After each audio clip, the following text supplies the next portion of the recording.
दोस्तों central level पर एक फार्मासिस्ट का नया वैकेंसी आया हुआ है, जिसके बारे में आप लोगों को यहाँ पर पूरा डिटेल बताने वाला हूँ। सबसे पहली बात, सेंट्रल लेवल का मतलब होता है कि हर एक स्टेट के बच्चे उसके लिए अप्लाई कर सकते हैं, एग्जाम को दे सकते हैं, सभी के लिए ये होता है। ये नहीं कि अगर स्टेट लेवल पर आता है तो कभी कभी लिखा रहता है कि केवल और केवल उसे स्टेट के बच्चों के लिए, लेकिन अगर सेंट्रल लेवल पर फार्मासिस्ट का वैकेंसी आया हुआ है तो वो हर स्टेट के बच्चे उसको अप्लाई कर सकते हैं, उसके एग्जाम दे सकते हैं, सारी की सारी चीज़ कर सकते हैं। ये आज आप लोगों को बताने वाला हूँ। नया वैकेंसी आया हुआ है, वो कहाँ आया हुआ है, किस साइट पर आया हुआ है, कैसे अप्लाई करना है, कैसे नहीं अप्लाई करना है, किन किन लोग अप्लाई कर सकते हैं। जैसे बी फार्मा वाले भी कर सकते हैं, डी फार्मा वाले भी कर सकते हैं, एम फार्म जो कि हैं वो लोग भी कर सकते हैं। इसके लिए थोड़ा बहुत चेंजिंग हुआ है कि बी फार्मा वालों के लिए 2 साल का एक्सपीरियंस मांगा जा सकता है, डी फार्मा वालों के लिए 3 साल का एक्सपीरियंस और एम फार्मा वालों के लिए केवल और केवल 1 साल की एक्सपीरियंस रहना चाहिए। बस यही सारी चीज़ मांगे गए हैं। क्या क्या चीज़ है, क्या क्या नहीं है, वो सारी चीज़ों को बताने वाला हूँ। और कहाँ से अप्लाई करना है वो सारी चीज़ यहाँ पर बताऊँगा। अगर आपके पास कोई एक्स्ट्रा मोबाइल है तो साथ में लेकर के बैठ जाना और साथ ही आप लोग अप्लाई करते हुए चलना। तो चलिए दोस्तों वीडियो को शुरू करते हैं बिना देर के हुए। लेकिन स्टार्ट करने से पहले अगर आप लोग इस चैनल पे नए हो तो प्लीज़ चैनल को सब्सक्राइब कर देना और अपने सारे दोस्तों के पास शेयर कर देना, जिससे थोड़ा बहुत उनको भी ये सारे नोटिफिकेशन मिलते रहें। तो चलिए आप सभी लोग अपने गूगल को ओपन कर लेना। वीडियो को थोड़ा सा मैं छोटा करके और इसको साइड में कर देता हूँ। उसके बाद सर्च वाले ऑप्शन पर क्लिक करता हूँ और यहाँ पर सर्च करना है central university of Himachal Pradesh. तो चलिए हम लोग सर्च करते हैं CENTRAL central university of Himachal Pradesh. इसको लिखने के बाद नीचे सर्च बटन है, उस पर क्लिक करके सर्च के ऑप्शन पे क्लिक कर देना है। थोड़ा सा नीचे की तरफ आएंगे तो यहाँ पर ये जो आपका साइट है सेंट्रल यूनिवर्सिटी ऑफ हिमाचल प्रदेश, इसी के ऊपर क्लिक कर देना है। तो इसमें हम लोग करते हैं क्लिक करने के बाद थोड़ा बहुत टाइम लेगा, ज़्यादा टाइम नहीं लगेगा।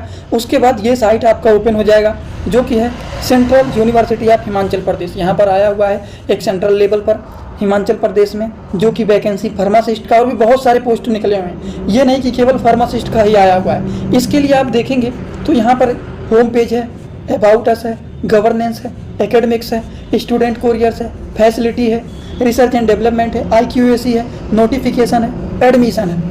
तो हमें इन सारी चीज़ों पे नहीं क्लिक करना है, हमें क्लिक करना है कि क्या नोटिफिकेशन आया हुआ है। वैकेंसी जो आता है वो नोटिफिकेशन में ही शो होता है। तो हम लोग इस ऑप्शन पे क्लिक करेंगे नोटिफिकेशन पे। तो चलिए इस पे हम लोग क्लिक करते हैं। नोटिफिकेशन पर क्लिक करने के बाद यहाँ पर नीचे बहुत सारी चीज़ें आप लोगों को देखने को मिल जाएंगी।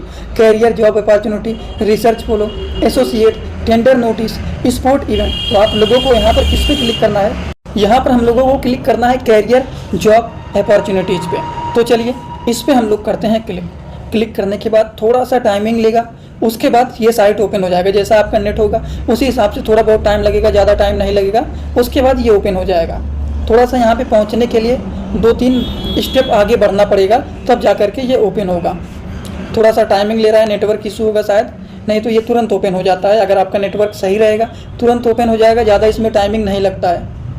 देखिए थोड़ा सा वीडियो रोक दिया था, जो ये हो गया तुरंत उसके बाद हम लोग नीचे की तरफ अब आएंगे। नीचे की तरफ जैसे ही आएंगे यहाँ पर आप देखेंगे लिखा गया है apply online for non teaching requirement employment notice. तो ये 2 चीज़ जो यहाँ पर लिखा गया है, इसमें हम लोगों को जो क्लिक करना है सबसे पहले पूरी जानकारी लेने के लिए, उसके लिए हम इस वाले दूसरे ऑप्शन पर क्लिक करेंगे। तो चलिए इस पर हम लोग थोड़ा सा क्लिक करते हैं। क्लिक करने के बाद देखिए डाउनलोड PDF आएगा, ठीक। तो डाउनलोड अगेन पे मैं एक बार डाउनलोड कर लिया था, दोबारा फिर डाउनलोड करने का ऑप्शन आया है। अब ये PDF ओपन होगा। PDF किस में ओपन करना है वो आप लोग जानते हैं, PDF कैसे ओपन करना है। जैसे ही आपका ये PDF ओपन हो जाएगा, यहाँ पर देखेंगे सारी की सारी चीज़ यहाँ पर निकल करके सामने आ गए हैं। जैसे कि पोजीशन किस चीज़ का निकला हुआ है, पे लेवल कितना है, कितने पोस्ट निकले हुए हैं, किन किन के लिए निकले हुए हैं, सबका चीज़ यहाँ पर पोजीशन भी लिखे गए हैं। जैसे कि सबसे पहले बात करें तो रजिस्ट्रार का 14 लेवल पर केवल 1 पोस्ट निकला हुआ है। कंट्रोलर ऑफ एग्जामिनेशन में 14 लेवल पर केवल 1 पोस्ट निकला हुआ है। फिर आते हैं ग्रुप बी में।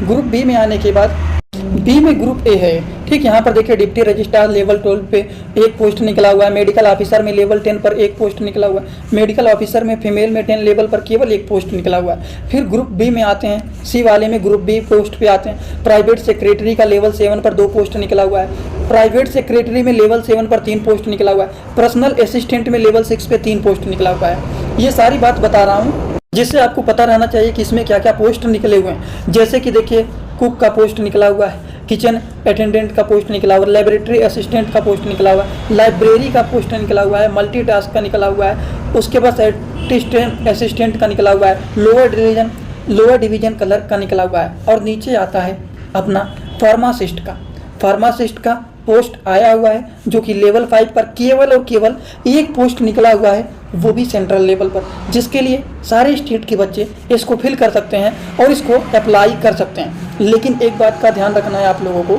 किन किन लोग इसको अप्लाई कर सकते हैं, कौन कौन इसको अप्लाई नहीं कर सकता है, क्या क्या एलिजिबिलिटी मांगा गया है, इसके बारे में समझना पड़ेगा। अब ये सारी चीज़ इनके बारे में कहाँ लिखा हुआ है, इसी ही PDF में आपको सारी की सारी चीज़ मिल जाएंगे, हर एक चीज़ पूरा का पूरा डिटेल, हर पोस्ट के बारे में। यहाँ पर जैसे रजिस्ट्रार के लिए क्या क्या एलिजिबिलिटी रहना चाहिए, कितना पोस्ट है, क्या क्या चीज़ें हैं, सारी चीज़ें लिखे गए हैं। तो फार्मासिस्ट में क्या क्या चीज़ें मांगी गई हैं, थोड़ा सा और भी नीचे आएंगे, क्योंकि नीचे ही फार्मासिस्ट का पोस्ट है, इसके लिए थोड़ा सा नीचे आना पड़ेगा। ये है पर्सनल असिस्टेंट का, ये कुक के लिए क्या क्या चीज़ें रहना चाहिए, हर चीज़ लिखा गया है इसमें।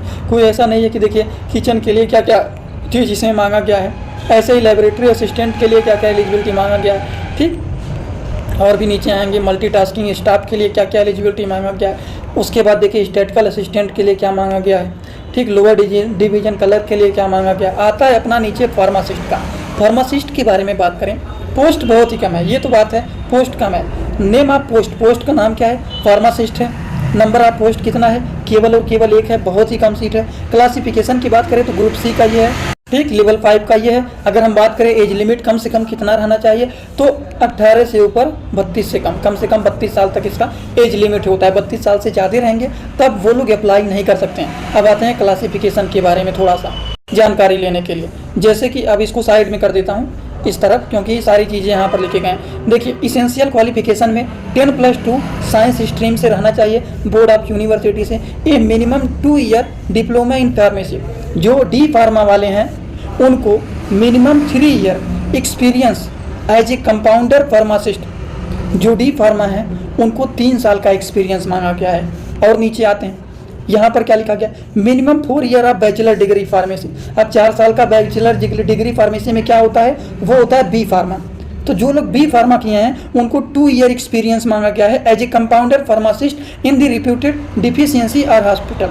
किसी भी मेडिकल पर या फिर किसी भी हॉस्पिटल में आप कम से कम 2 साल का एक्सपीरियंस रहना चाहिए। ये चीज़ें मांगे गए हैं। उसके बाद और भी नीचे आते हैं, यहाँ पर क्या लिखा गया है, अगर आप मास्टर डिग्री इन फार्मेसी हैं, अगर आप एम फार्मेसी का कोर्स किए हैं तो कम से कम आपको 1 साल का एक्सपीरियंस रहना चाहिए। तो ये सारे लोगों के लिए आया हुआ है। अगर आप डी फार्मा किए हैं तो 3 साल का एक्सपीरियंस रहना चाहिए, बी फार्मा किए हैं तो आपके पास 2 साल का एक्सपीरियंस रहना चाहिए, और जो एम फार्मेसी किए हैं, मास्टर डिग्री कर लिए हैं, उनको केवल 1 साल का एक्सपीरियंस मांगा गया है। और इतना ही नहीं, अभी और भी कुछ लिखा गया है, registered with pharmacy council of India state, मतलब PCI में आप रजिस्टर्ड फार्मासिस्ट रहना चाहिए। अगर आपका ग्रीन कार्ड बन गया है तो आप उसको अप्लाई कर सकते हैं, उसके लिए आप एलिजिबल हैं, तो आपको रजिस्टर्ड होना पड़ेगा। अगर आप रजिस्टर्ड नहीं हैं तो आप उसको अप्लाई नहीं कर सकते हैं। ऐसे ही बहुत सारी चीज़ें यहाँ पर लिखी गई हैं, आप इन सारी चीज़ों को पढ़ सकते हैं। हर चीज़ आप लोग यहाँ पर इसको पढ़ सकते हैं, क्या आया हुआ है क्या नहीं आया हुआ है। उसके बाद हम लोगों को बैक पे क्लिक कर देना है, बैक साइड में आ जाना है। तो पहले वाले लिंक पे हम लोगों ने क्लिक किया था, अब दूसरे वाले पे अप्लाई कैसे करना है, तो यहाँ पर देखिए लिखा गया है अप्लाई करने का ऑप्शन नहीं दिख रहा है, तो थोड़ा सा जूम कर देता हूँ और देख लीजिए यहाँ पर ये है अप्लाई करने का ऑप्शन, यहाँ से अप्लाई करना है। तो चलिए हम लोग इस पर करते हैं आप क्लिक। इस पर कर दिया क्लिक करने के बाद ओपन होगा। यूज़र ID, यूज़र नेम क्या है, पासवर्ड क्या है, ये चीज़ें आपको यहाँ पर बना लेना है। उसके बाद यहाँ पर क्या चीज़ें लिखी गई हैं वो चीज़ एकदम ध्यान से इसको यहाँ पर लिख देना है और लॉगिन पे क्लिक कर देना है। आगे फॉर्म आएगा, फॉर्म को फिल कर देना है, जो जो चीज़ मांगेगा, first name, last name, education में आपने बी फार्मा किया है कि डी फार्मा किया है, 10th-12th का मार्कशीट मांग सकते हैं, सारी चीज़ें यहाँ पर आपको फिल कर देना है। उसके बाद सबमिट कर देना है। समझ गए आप लोग? तो इस तरह से फॉर्म को ऑनलाइन करना है। अगर मान लीजिए किसी को कोई भी डाउट रहता है, कुछ समझ में नहीं आता है, देखिए यहाँ पर रिसेंट कंफर्मेशन के लिए पासवर्ड को रीसेट करना है, या फिर और भी कोई दिक्कत होता है, पासवर्ड आप भूल गए हैं, तो यहाँ से आप दोबारा इसको रीसेट कर सकते हैं। ठीक, अगर आपके पास अकाउंट नहीं है तो यहाँ से आप साइन अप कर सकते हैं। हर चीज़ यहाँ पर दिए गए हैं, सारी चीज़ आप इजीली कर सकते हैं। जैसे सारे फॉर्म को फिल किया जाता है उसी तरह से इसको भी फिल करना है। आई होप आप सभी लोगों को ये सारी की सारी बात समझ में आया होगा। शायद ही कोई ऐसा होगा जिनको ये बात नहीं समझ में आया हो। आज का वीडियो कैसा लगा सभी लोग कमेंट बॉक्स में जरूर बताइएगा, और जो लोग इस चैनल पर नए हो चैनल को सब्सक्राइब कर लेना। ऐसे ही आपको डेली जो नई नई अपडेट आते रहेंगे वो सारी चीज़ यहाँ पर आपको मिलती रहेंगे। तो चलिए दोस्तों, thanks for watching, like comment share and subscribe this channel.